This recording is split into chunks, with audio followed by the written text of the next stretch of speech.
The highest cost of the Iran war on stark display at Dover Air Base. President Trump participating in the dignified transfer of the remains of 4 American service members killed in the conflict in the last week. It's one of the hardest things to do as a president, but has to be done.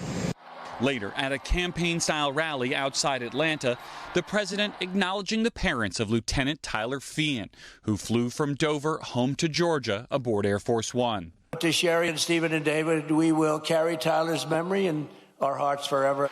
With negotiations to end the war stalled, the president escalating military strikes against the Iranian regime, which continued for a 12th straight night.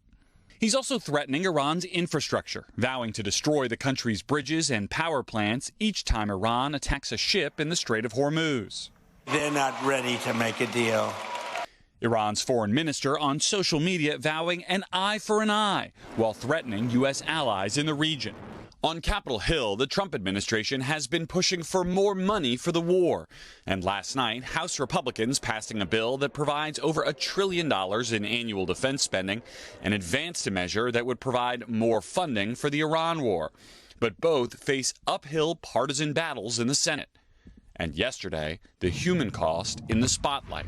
18 service members confirmed killed and the number of injured in dispute, which led to this fiery exchange with UN Ambassador Mike Waltz. You don't even know how many U.S. troops were wounded in this Iran war. Shame on you for not even know basic facts. You are the U.S. ambassador, and you don't even know how many U.S. troops were wounded in the Iran war. You got that wrong.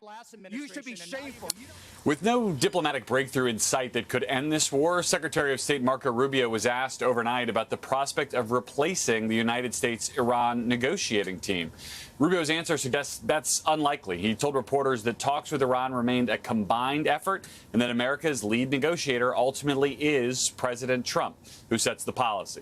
Willie? Garrett Haake at the White House. Garrett, thank you. Hey, thanks for watching. And don't forget, you can catch the Today Show every morning on NBC or take Today when you're on the go. Just follow the Today podcast on Apple Podcasts, Spotify, or wherever you listen.